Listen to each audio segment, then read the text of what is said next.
Հինը, նորը, շուքը, իրականը, հին կտակարան, նոր կտակարան, հին ուխտ, նոր ուխտ, խոստացված մարգարեություն և մարգարեությունների շարք և նրանց իրականացումը նոր կտակարանում մեկ ամբողջություն ունենք, հին և նոր կոչվում են, բայց ամենքը նույն հոգիով է գրված, Աստծո սուրբ մարդիկ սուրբ հոգուց շարժված գրեցին, նույն հոգից շարժվեց Եսային, Երեմյան, Դանիելը և նաև Պողոս առաքյալը, Հովհաննես առաքյալը և բոլոր հեղինակները, Սուրբ Հոգին նրանց գրել տվեց։ Հին ուխտում բազմաթիվ իրադարձություններ տեղի ունեցան, որոնք նաև իրենց արտացոլումը գտան նոր կտականի մեջ։ Ահա այս կերպով հասկանում ենք, որ օրգանապես իրար կապված են, մեկ ամբողջություն են։ Պատկերացնեք հետևյալը. ծառը ունի արմատներ, խորը գծված արմատներ, և կա ծառի բունը, և նաև ճյուղերը, և նրանց վրա առաջանում է պտուղը։ Այդ նույն կերպով հինը և նորը այս կառուցվածք ունեն, և վերջնական պտուղը մենք տեսնում ենք անշուշտ նոր կտականի մեջ։ Մեծ հաշվով լոգոս, Աստծո խոսքը, Աստծո իմացականությունը, Աստծո բանականությունը Աստված պատրաստի ձևով, կնքված ձևով մարդկանց ձեռքերի մեջ տվեց։ Այսօր մի այսպիսի օրինակ պիտի քննենք հին ուխտում կատարված իրադարձություն, որ նաև իր արտացոլումը գտավ նոր կտականի մեջ, նախ և առաջ կարդում ենք Թվոց գրքից The Book of Numbers 21-րդ գլուխ 5-ից 9 համարներն են, մի պատկեր է մեզ ներկայացված, Աստված իր ժողովրդին Եգիպտոսի գերությունից ազատել է, նրանց բերել է անապատ և ինչ է տեղի ունենում։ Ժողովուրդը Աստծո դեմ ու Մովսեսի դեմ խոսեցավ ասելով. Ինչու մեզ Եգիպտոսից հանեցիք, որ անապատի մեջ մեռնենք, քանզի հաց չկա, ջուր չկա և այս չնչին հացից մեր սիրտը զզվել է։ Մանանան երկնքից իջած և զզվել են դրանից։ Ուստի Տերը ժողովրդի վրա կիզող օձեր ղրկեց, կիզող, ինչպես հասկանանք, գրված է այրող, խանձող, հրկիզող, ֆիերի, թունավոր այն աշճանի, որ խայթելուց հետո անմիջապես մանում են, որոնք խացին ժողովուրդը այնպես, որ Իսրայելեն շատ ժողովուրդ մեռավ։ Ժողովուրդը Մովսեսին եկան և ասին. Տիրոջ դեմ ու քո դեմ խոսելով մեղանչեցինք, աղոթքր է Տիրոջը, որ մեր վրայեն օձերը վերցնե, ուշադրություն, օձերը վերցնի։ Մովսես ժողովրդին համար աղաչեց և Տերը ասավ Մովսեսին. քեզի կիզող օձը շինե և զանիկա ձողիմը վրա դիր, ով որ օձը խացվի, անոր թող նայի և ապրի։ Եվ Մովսես պղնձե օձը շինեց և զանիկա ձողիմը վրա դրավ։ Երբ օձը մարդ կխացներ և մարդը պղնձե օձին կնայեր, անմիջապես կառողջանար։ Այդ ժողովրդի կողմից անհավատության դասական օրինակ, կլասիկ օրինակ է, ինչ է նշանակում անհավատություն։ Աստված հրաշքով այդ ժողովրդին փարավոնի ճիրաններից ազատեց։ Փարավոնը Սուրբ գրքի մեջ ներկայանում է որպես սատանան, նրա խորհրդապատկերն է, այսինքն սատանայի ձեռքից ազատեց, կարմիր ծովը հրաշքով ճեղքվեց, հրաշքով։ Երկու կողմից ջրերը կանգնեցին և ժողովուրդը դրանով անցավ որպես թե ցամաքով։ 3 միլիոն մարդ կարող է երևակայել։ Եվ ժողովրդին հետապնդող փարավոնի կառքերը զինված եկան և ինչ եղան, այդ ջրերի մեջ խեղդվեցին։ Այսինքն հրաշքներ, հրաշքներ ու հրաշքներ։ Այն ինչ որ ներկայացում է Աստծո խոսքի մեջ, մանավանդ այս պարագաներում գրվածի համեմատ է, որևէ բան խորհրդապատկեր չէ։ Գիտեք, մեկնաբանողներ էլ կան, որ այդ ծովով անցնելը, դժվարությունների միջով անցնել էր, դա խորհրդապատկերը։ Ոչ, բարի եւ գրվածի ուղիղ իմաստով ծովը ճեղքվեց եւ այնտեղով անցան։ Աստված իրենց համար հոգաց։ Երկրորդ Օրինաց 29:5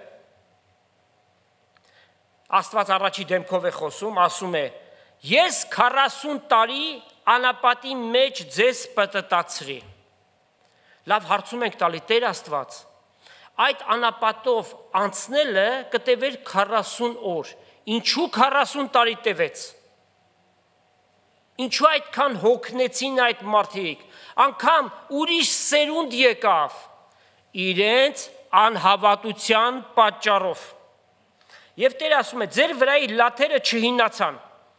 ինչ հանդերձով, ինչ հագուստով Եգիպտոսից դուրս եկան, 40 տարի հետո նույն հագուստները կրում էին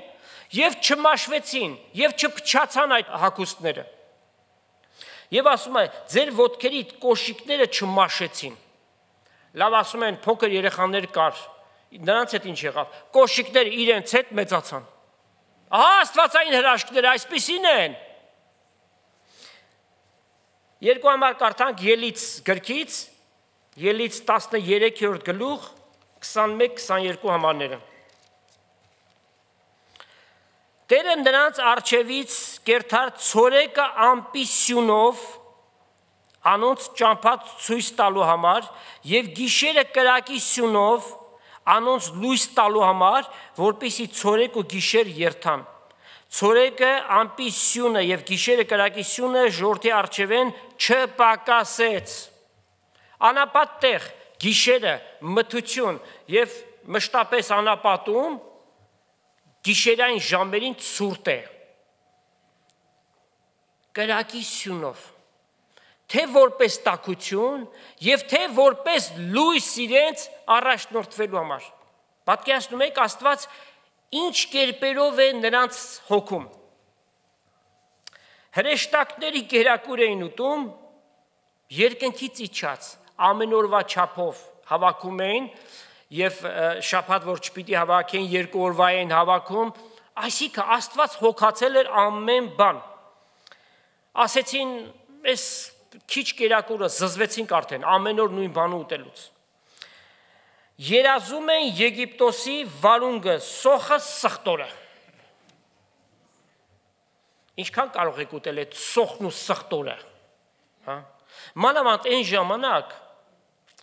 ատամի մածուկ եւ ատամի խոզանակ չկար, թութբրաշ չկար եւ պաստա չկար, որպեսզի իրենց ատամները մաքրեին։ Պատկերացեք, բոլորը սոխ ու սխտոր են կերել։ Ինչ ապականություն շրջապատում, չէ՞։ Եվ այս մարդիկ մոռացել են, ինչ սարսափելի տարիներ են ունեցել Եգիպտոսում։ Փարավոնը նրանց ինչպես է չարչարել։ Աղյուսներ են սարքում մի ժամանակ, հետո փարավոնը տեսավ, որ այս մարդիկ այդ աղյուսները սարքում են, որքան քանակ դրված է, ամբողջացնում են, դեռ ժամանակ ունեն իրենց Աստծուն պաշտելու, ասաց այդ աղյուսը պատրաստելու նյութն էլ, material,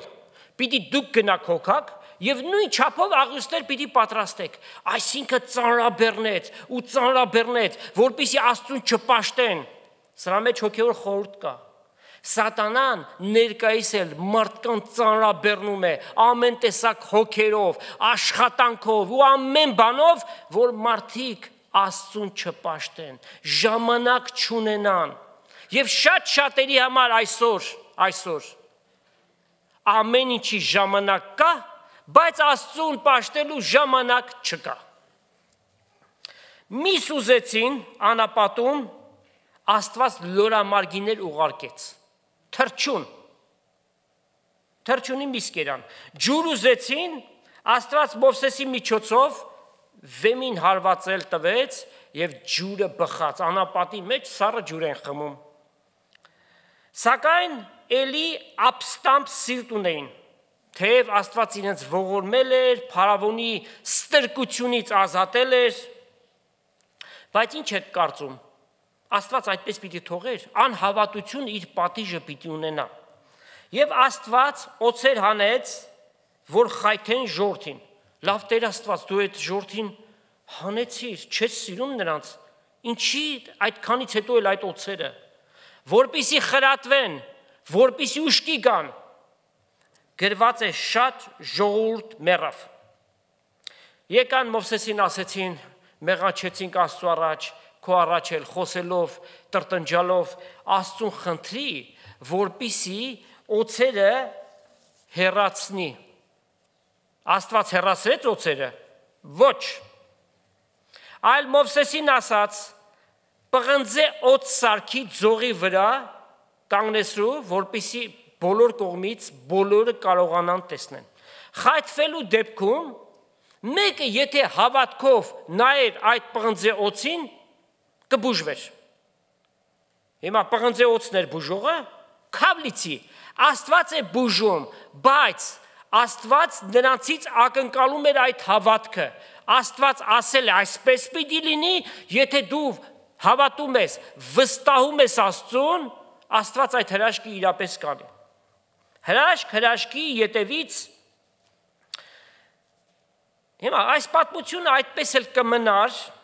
եթե նոր կտականի մեջ համապատասխան բացատրություններ չտրվեին։ Փառք Աստծո, որ այդ բացատրությունները կան, և Հովհաննես առաքյալի միջոցով դրանք գրվեցին, Հովհաննեսից 1500 տարի առաջ տեղի ունեցած դեպքեր,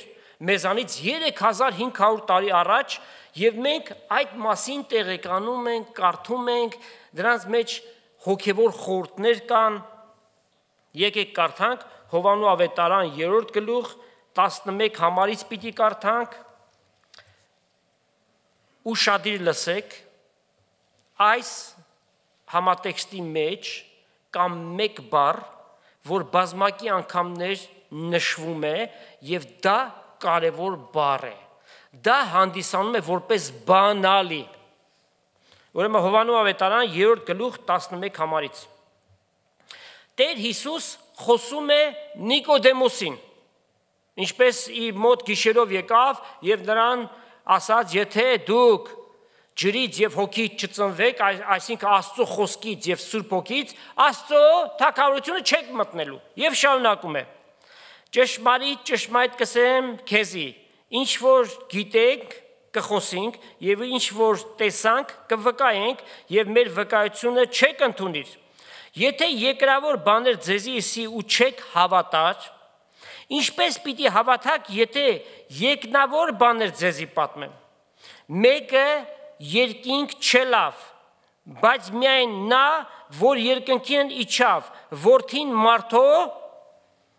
որ երկինքն է, որդին մարդո, Հիսուս իր մասին է ասում, երկրի վրա է, բայց ասում է երկնքում է, այդ ինչպես, որովհետև Աստված իր հոգիով ամենուրեք է, ևս մեկ անգամ ապացույց Տեր Հիսուսի աստվածության, ինչպես առաջի գլուխ, հենց Հովհաննու առաջի գլուխ և 17 համարում կարդում ենք, մեկը երբեք Աստված տեսած չէ,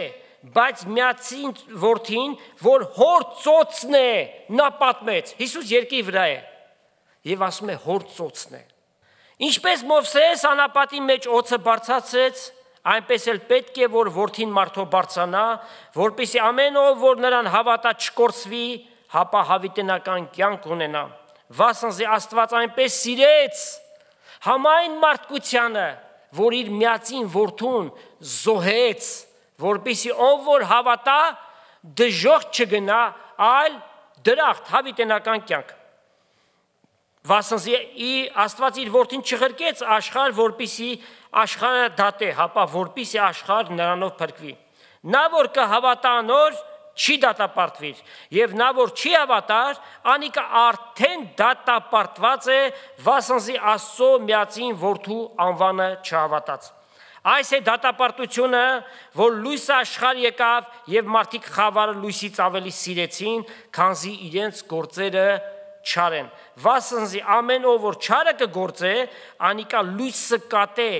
եւ լույսի քով չի գար։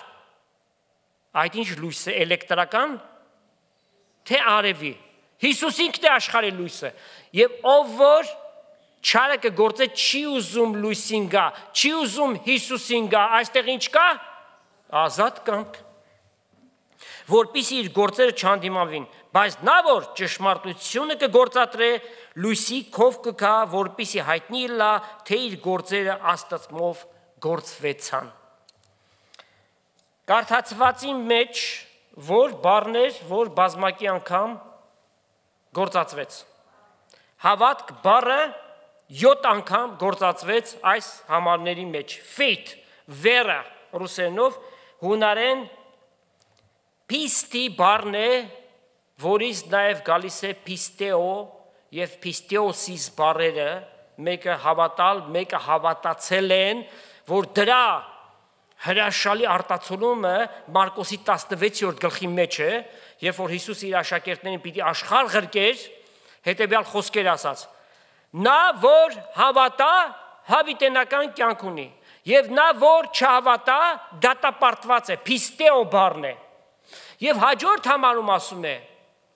նրանք ովքեր որ հավատացել են, շատ թարգմանությունների մեջ գրված է հավատում են,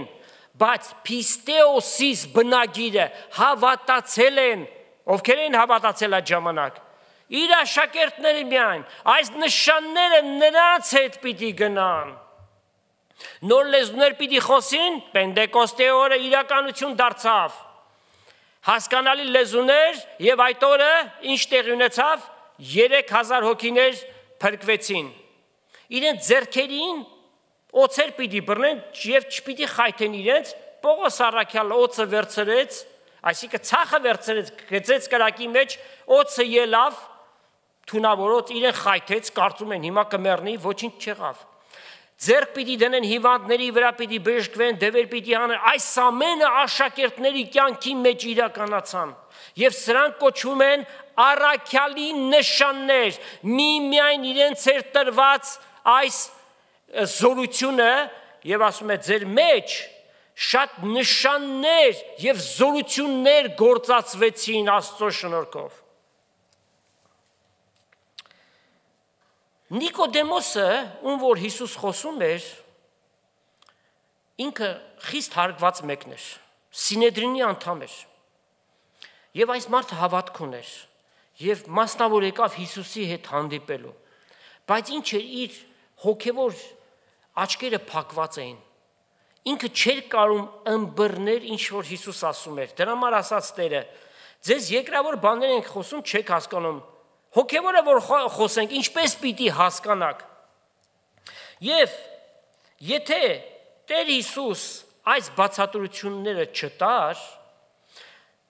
այն պատմությունը, որ կարդացինք, անապատի մեջ տեղի ունեցած, Պղնձե օձի պատմությունը, որպես լոկ պատմություն պիտի մնար։ Սակայն նոր լույս սփռվեց այդ պատմության վրա, երբ որ Հիսուս այս խոսքերը խոսեց։ Իդեպ, ասաց որդին մարդող, Հիսուս ինք իր համար գործածեց այս տիտղոսը, որպես պաշտոն, 83 անգամ ասել է որդին մարդող, նաև դրանով ցույց տալով իր մարդեղացումը, Հիսուս երկու բնություն ունի, կատարյալ մարդ, անմեղ և անթերի Աստված, և այստեղ ցույց է տալի իր միջոցով փրկվելու կարևորությունը։ Եկեք 13 համարը նորից կարդանք, մեկը երկինք չելավ, բայց միայն անիկա, որ երկնքեն իջա, որդին մարդո, որ երկինքն է։ Քանիսներ,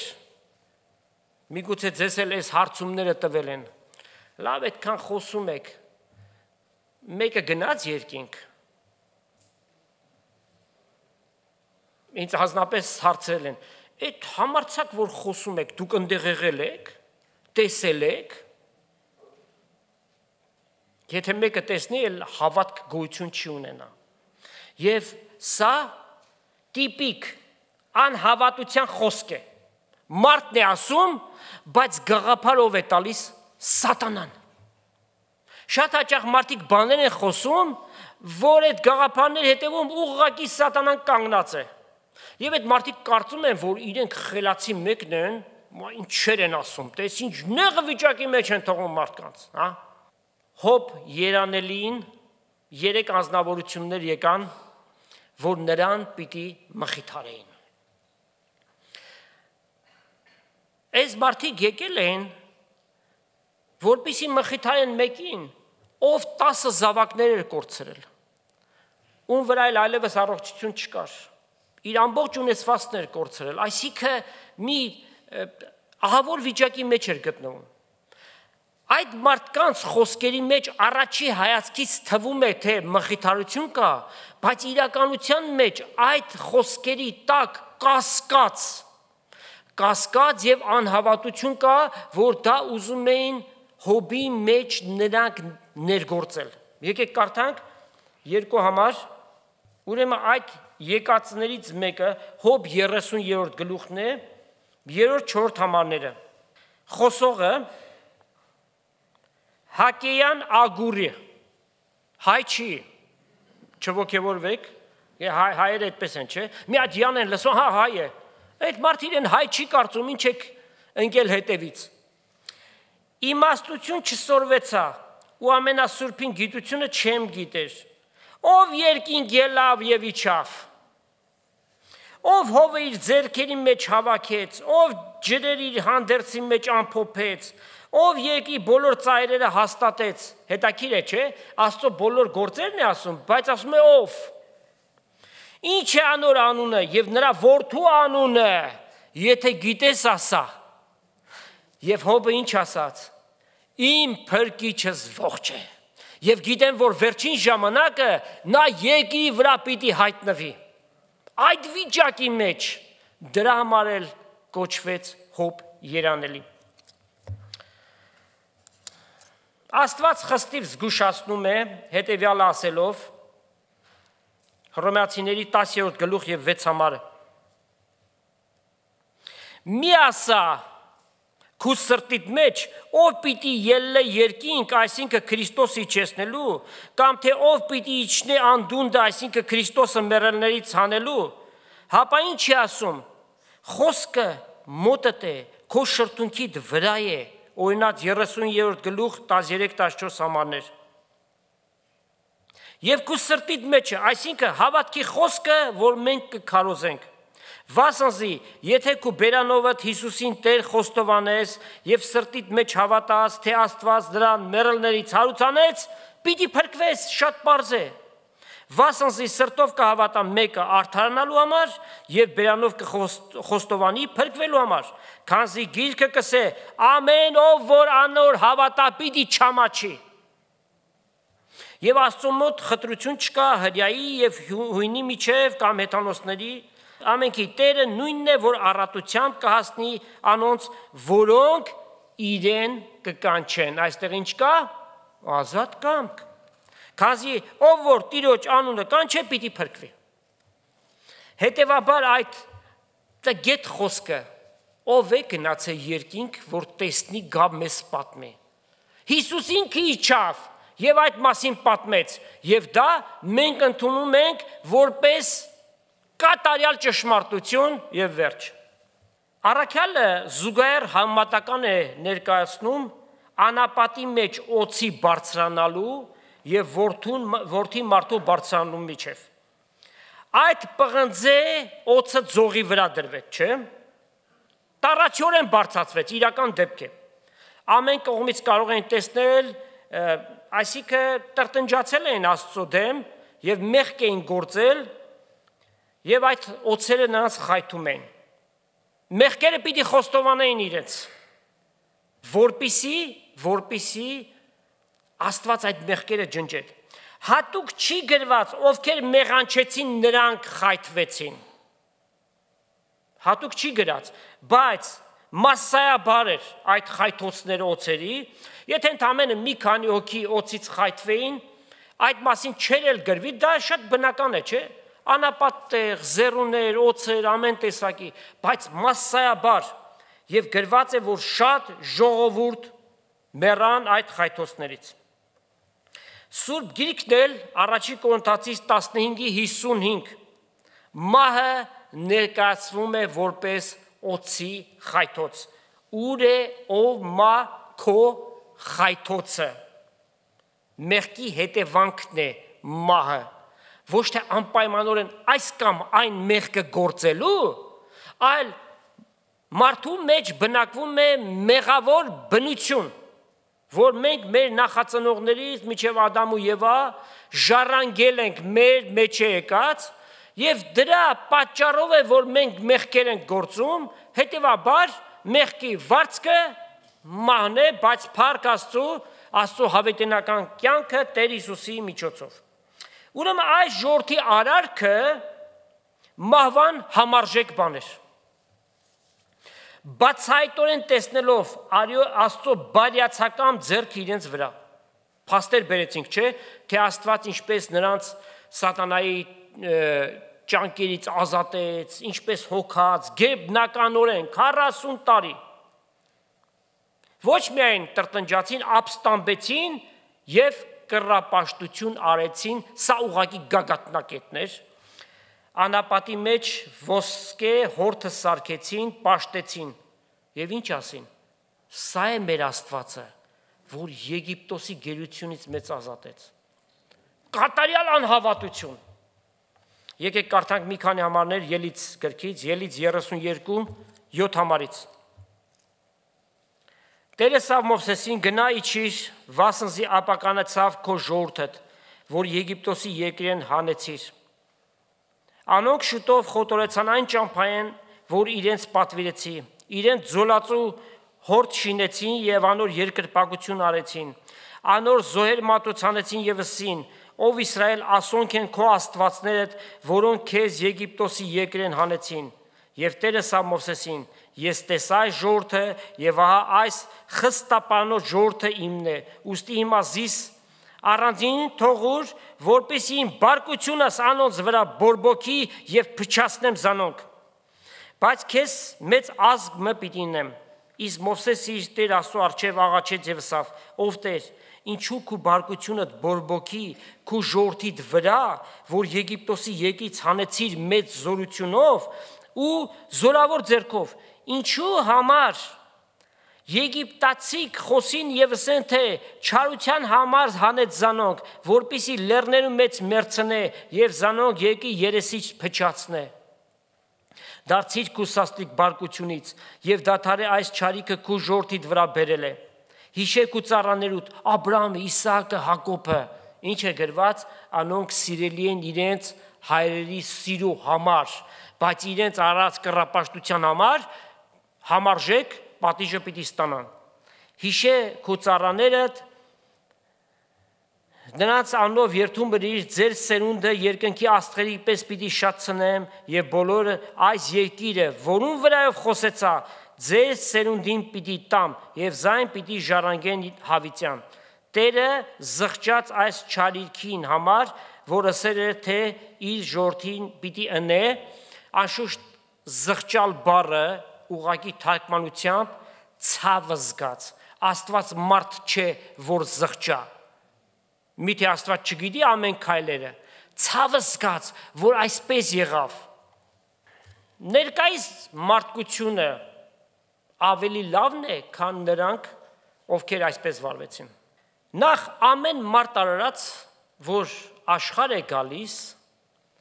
Աստծո գթությունը եւ ողորմությունն է։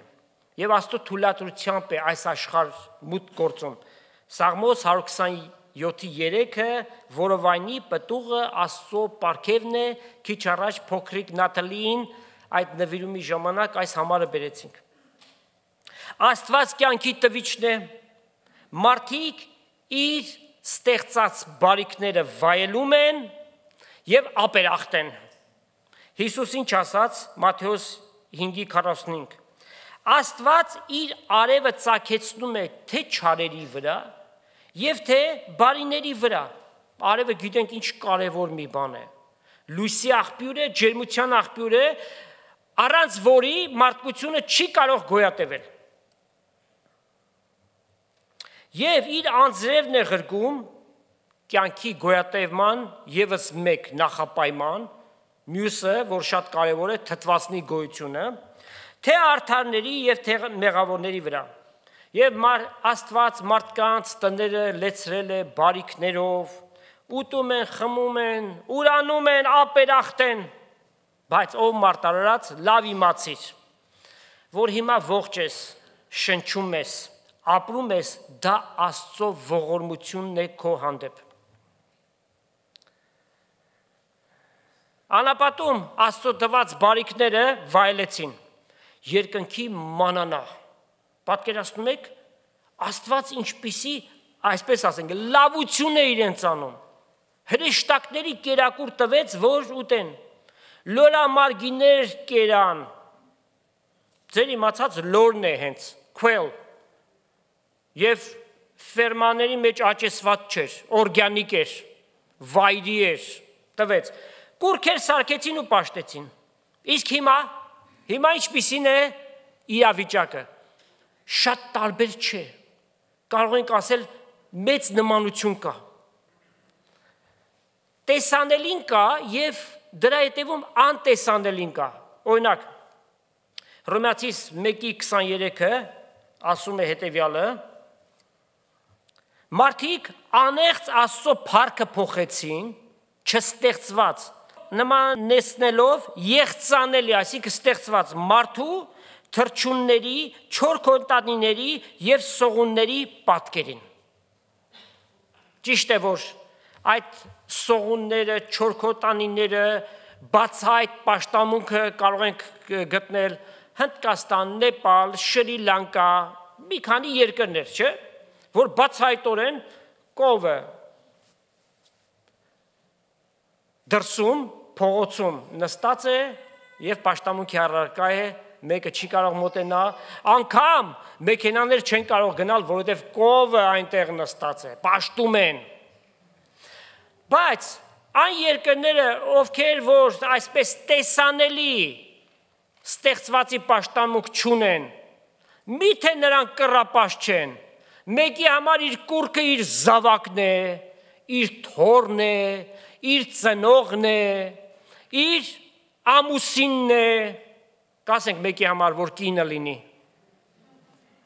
այդպիսին էլ կգտնվի անշուշտ, մեկի համար էլ իր շունն է, կատուն է, թութակն է, և այդպես շարունակ, այսինքն իրենց սրտերի մեջ պաշտամունք կա այդ ստեղծվածների հանդեպ, բայց Աստված նախանձախնդիր է իր փառքի համար, իր փառքը մարդուն չի տա, ով մարտարարած, գիտակցիր, Աստված է քո ստեղծիչդ, ինքը քեզնից սպասում է այդ պաշտամունքը։ Ելից գրքում մենք կարդում ենք 20-րդ գլուխ 3-6 համարները, որ սա տասնաբանյայի մեջ մտավ, ինչ է գրված։ Աստված ասում է, ինձնից զատ ուրիշ աստվածներ չունենաս, դու քեզ կուռք չշինես, ոչ վերևը երկնքի մեջ, ոչ վարը երկրի վրա, կամ երկրի տակ ջրերի մեջ եղած, ասենք շնաձուկը մարդու պաշտամունքի առարկան է, որևէ բանի նմանությամբ քեզ համար կուռք չստեղծեց, անոց երկրպագություն չնես և զանոք չպաշտես, վասնզի ես քո Տեր Աստվածդ նախանձոտ Աստված եմ, որ կհատուցանեմ հայրերի անօրությունը որդիներին, մինչև անոց 3-րդ և 4-րդ ազգ, որ կատեն զիս, և կողորմեմ անոնց, մինչև 1000 ազգ, որ կսիրեն զիս և իմ պատվիրանքներս կպահեն։ Տեսնում ենք, ուրեմն որքան լուրջ է այս ամենը։ Աստծո չփոփոխվող պահանջն է և չանելու դեպքում դատապարտություն։ Հիսուս մեջբերում արեց օրինաց գրքից 6-րդ գլուխ 5 համարն է և այն գտնվեց նաև Մատթեոս 22-ի 37-ում, Քո Տեր Աստծուն սիրես քո բոլոր սրտովդ, քո բոլոր անձովդ եւ քո բոլոր մտքովդ։ Այսինքն Աստված լինի քո կյանքիդ մեջ առաջին տեղում։ Սա պիտի լինի որպես օրենք։ Այս է առաջին եւ մեծ պատվիրանը եւ երկրորդ պատվիրանը որ տվես քո ընկերդ կամ քո եղբայրդ սիրես քո անձիդ պես եւ այս անելով կամբողջանա օրենքը եւ մարգարեությունները, որոնք մատնացույց են անում այս բանին։ Լավ, ինչով է արդարացվում Աստծո այս պահանջը մարդուց, որ բարիքներ է տվել, ասենք կենցաղային հարցերը լուծված են, դրանց համար, նաեւ դրանց համար, ինչու՞ չէ, բայց անհամեմատելի մեծ պատճառ կա դրա համար։ Աստված իր կյանքն է զոհել երկրագնդի վրա ապրող ամեն մեկ անհատի համար։ Դարերի ընթացքում սերունդների մեջ բոլորի համար, ով որ այս աշխարհ է գալիս, Հիսուս իր կյանքը այդ անձնավորության համար զոհել է։ Աստված այնպես սիրեց աշխարհ ասելը, չի նշանակում երկիր մոլորակը։ Աստված այնպես սիրեց մարդկությանը բոլորին, միջև որ իր կյանքը զոհեց։ Ինչպես Մովսես պղնձե օծը բարձրացրեց անապատում, որ օծից խայթվածները հավատքով նայեն եւ չմեռնեն, այնպես էլ պետք էր, որ որդին մարդու Հիսուս խաչը ելներ եւ ով որ նրան հավատա դժոխք չգնա, այլ հավիտենական կյանք ունենա։ Այս դարձվածքը շատ հետաքրքիր է, որդին մարդու բարձրանա։ Ոմանց կարծիք այն է, որ երբ որ այդպես գրվում է, սա վերաբերում է նրա հարությանը, ոմանք էլ ասում են համբարձմանը, եկեք քննենք Աստծո խոսքով, Հովանու ավետարան 8-րդ գլուխ 28-29 համարները։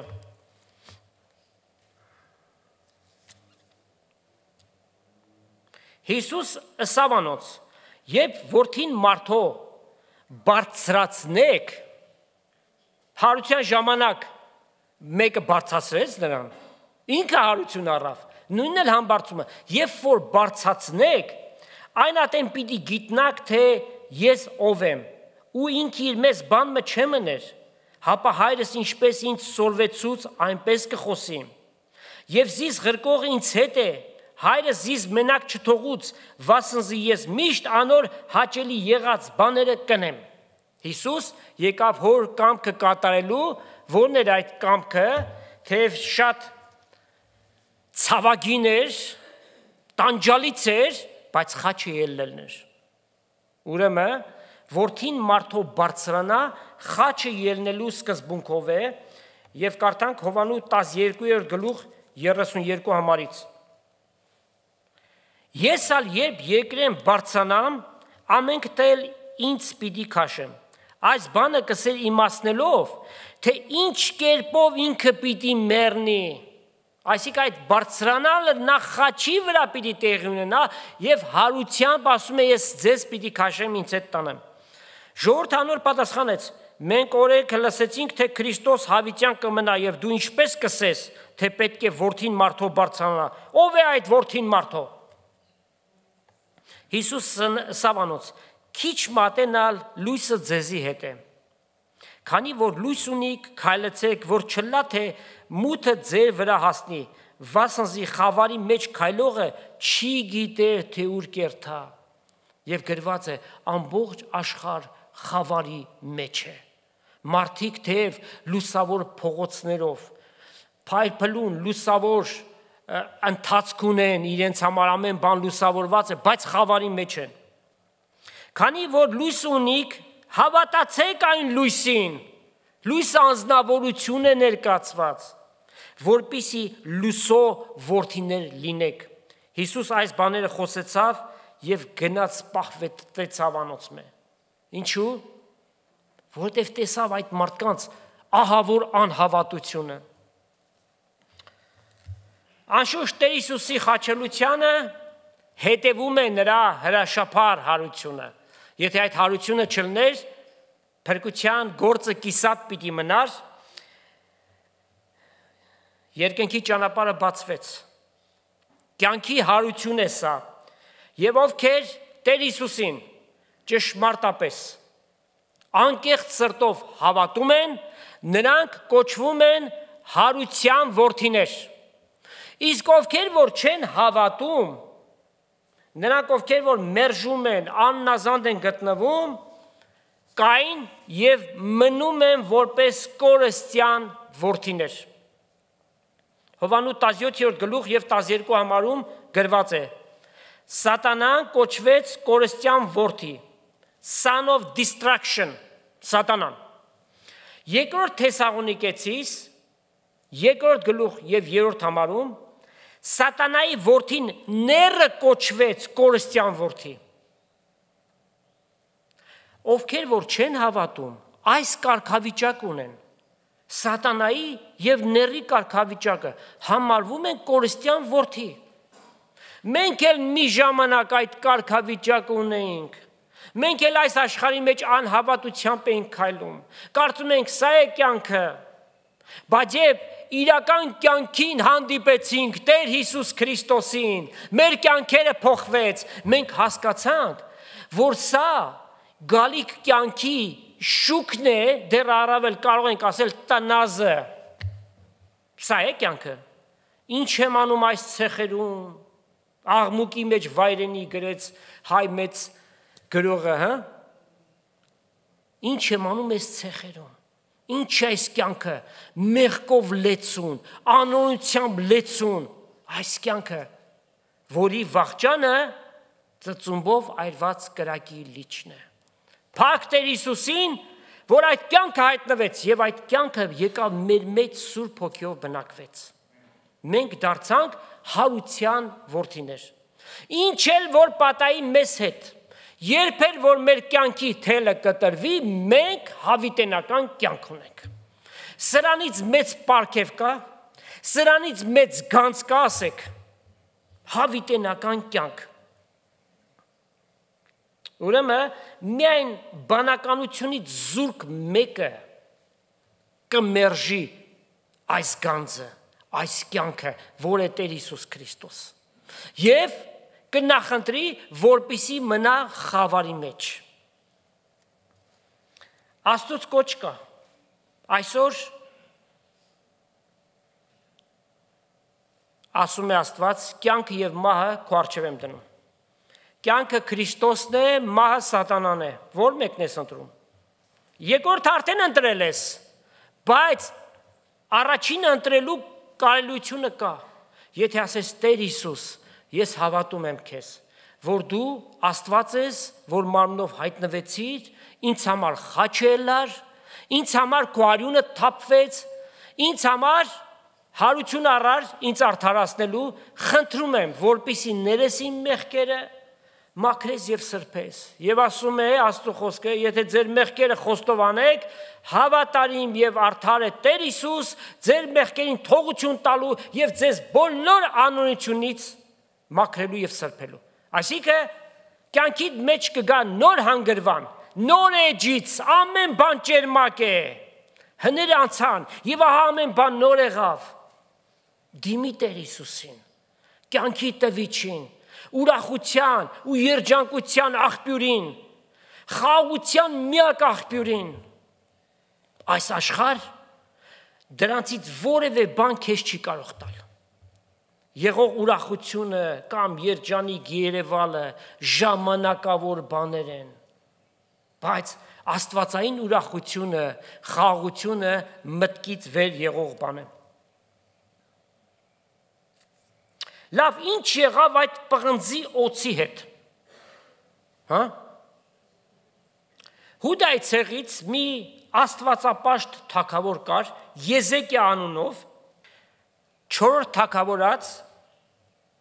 18-րդ գլուխ եւ պիտի կարդանք 3-րդ համարից։ Իր հոր Դավթի ըրացին պես Տիրոջ առջև ուղղություն հրավ։ Եվ ինչ է ասում, ասիկա բարձր տեղերը վերցուց Եզեկիա թագավորը ու արձանները կոտրտեց եւ աստարովի կուրքերը կոտրտեց Եվ Մովսեսի շինած, հասանք, պղնձե օծը կտոր արավ։ Քանզի միջև այն օրերը Իսրայելի որդիները անոր խունկ կծխեին 500 տարի։ Այդ պղնձե օծը որպես սրբություն պահում էին, խունկ էին ծխացնում, ինչպես այսօր խունկ են ծխացնում, չէ՞։ Անիկա Իսրայելի Տեր Աստծուն ապավինեցավ եւ անկի հետքը Յուդայի բոլոր թագավորների մեջ անոր նմանը չեղավ, ոչ անկի առաջ եղողների մեջ։ Տիրոջը հարեցավ եւ անոր երեսեն չխոտորեցավ։ Տիրոջը Մովսեսին պատվիրած պատվիրանքները պահեց, ուստի Տերը անոր հետ էր եւ ուր որ երթար հաջողություն կգտներ։ Մարդկանց հաճո չեղավ, որ այդ պղնձի օծը Մովսեսը բարձրացրեց, սա կրոն է, բայց հավատքով, որ այն ոչինչ բան է, եւ այն ինչ կոչվեց նեստան, այսինքն պղնձի կտոր։ Հռոմեացի զինվորը խաչի վրա Տեր Հիսուսի կողը գեղարդով խոթեց։ Դուք պատկերացրեք արյունը հորդած, ինչպիսի ցավ մեր Տերը կրեց այդ գեղարդի պատճառով։ Գեղարդը իրենից ինչ է ներկայացնում, մահվան գործիք, եւս մեկ նեստան, այսինքն պղնձի կտոր։ Բայց հեքիաթը հետևյալն է ասում, առասպել հեքիաթը, որ գեղարդը 33 թվականին Հայաստան է բերել Թադեուս Առաքյալը, այսինքն հատկա գեղարդը շալակած եկել հասել է եւ մինչեւ 301 թվականը պահված է եղել։ Հեքիաթների ետևից, չէ՞։ Գեղարդը գործածել են երկիրը եւ ժողովրդին օրհնելու համար։ 13 երկրներում հայտարարել են, որ իրենք գեղարդ ունեն։ Ասենք, եթե սլավոնական երկրներում իրենց այդ ծիսական եկեղեցիների այդ մասին խոսում են, շատ լուրջ չէ, որովհետև իրենք շատ ուշ են առաջացել որպես ազգ։ Բայց օրինակ Հունաստանը ասում է, որ մենք էլ ունենք գեղարդ։ Հիմա որ մեկինն է իրականը։ Բոլորն էլ նեստան են։ Իբրև թե այդ գեղարդը, երբ որ հանում են ժողովրդի մեջ, պատերազմից եւ աղետներից ազատելու համար է։ Այդ 44 օրյա պատերազմ եղավ, այդքան էլ երիտասարդներ զոհվեցին, այդքանի անգամ գեղարդը մեջտեղ հանեցիք, բայց շարունակվեց այդ պատերազմը։ Նույնպես COVID-ը տեղի ունեցավ, հազարավոր մարդիկ մահացան, դե թող գեղարդը մի բան աներ, նեստան պղնձի կտոր։ Սուրբ գեղարդ, ժողովրդին պաշտել են տալիս, երկրպագել են տալիս, համբուրել են տալիս, իբրև թե այդ գեղարդը համբուրելով, մեկը որ երեխա չի ունենում, գնում է տուն ու հղիանում է։ Սա խաբեության հոգին է, կռապաշտություն է։ Ժանգոտած մի մահվան գործիք, որպես սրբություն, որպես մասունք են ներկայացնում։ Այս նույն կերպով, ցավոք սրտի պիտի ասենք, խաչն են պաշտել տալիս, խաչամփույր, չէ՞, մի ձեռքով խաչն է բռնում, մյուս ձեռքը դրամը պիտի դրվի այնտեղ, վճարովի է, խաչամփույր է, այս կերպով Աստծուն բարկացնում են, ոչ թե խաչն է պաշտելի, այլ խաչյալն է պաշտելի եւ համբուրելի, օրհնյալ է մեծ անունը Հիսուս Քրիստոս։ Հիսուսի հարությունը քրիստոնեական հավատքի առանցքն է, հիմքն է, foundation-ն է, չկա Քրիստոսի հարություն, չկա քրիստոնեություն։ Մեկը Հիսուսին եւ իր հարությանը հավատալով ձեռք է բերում Աստծո մեծագույն գանձը, որ է հավիտենական կյանք։ Հավիտենական կյանք 4 միլիարդ տարի, համաձայն եք։ 3 տրիլիոն տարի, համաձայն եք։ Ոչ մեկը։ Անվախճան դարեր, այլևս ժամանակ չպիտի լինի։ Եվ Աստված կանչում է համայն մարդկությանը ասելով, Հիսուս ասաց, ինձ եկեք բոլոր հոգնածներ եւ բեռնավորվածներ, եւ ես ձեզ հանգստություն կտամ, եւ ձեզ կներեմ ձեր բոլոր մեղքերը, եւ ձեզ կշնորհեմ հավիտենական կյանք։ Հավատքով քայլ արա Տեր Հիսուս Քրիստոսին գնա։ Տեր Հիսուս հետևյալ զմայլելի խոսքերը ասաց, կարդում ենք Հովանու 5-րդ գլուխ եւ 24 համարը։ Ճշմարիտ կսեմ ձեզի, նա, որ իմ խոսքս մտիկ կնե եւ կհավատա անոր, որ զիս ղրկեց, հավիտենական կյանք ունի եւ դատապարտության տակ չի նալ, հապա մահվան է դեպի կյանքի անցած է։ Պարզ է, չէ՞։ Նաեւ Հովանու 3-րդ գլուխ 36 համար։ Նա, որ որդուն կհավատա, հավիտենական կյանք արդեն ունի, եւ նա, որ որդուն չի հնազանդվում, ազատ կամք, անիկա կյանք պիտի չտեսնե, հապա Աստծո բարկությունը նրա վրա արդեն մնում է եւ կա։ Սրանից պարզ էլի ձևով պիտի ասվի, որ մարդիկ հավատան։ Եվ նաև Հովանու 6:47 ճշմարիտ եմ ասում, նա, որ ինձ կհավատա, հավիտենական կյանք ունի։ Եղբայրներ, քույրեր, ցնծանք եւ ուրախանանք, որովհետեւ Տիրոջմով հավիտենական կյանք ունենք, երբ որ մեր կյանքը Քրիստոս հայտնվի, այն ժամանակ հավիտենականություն պիտի մտնենք։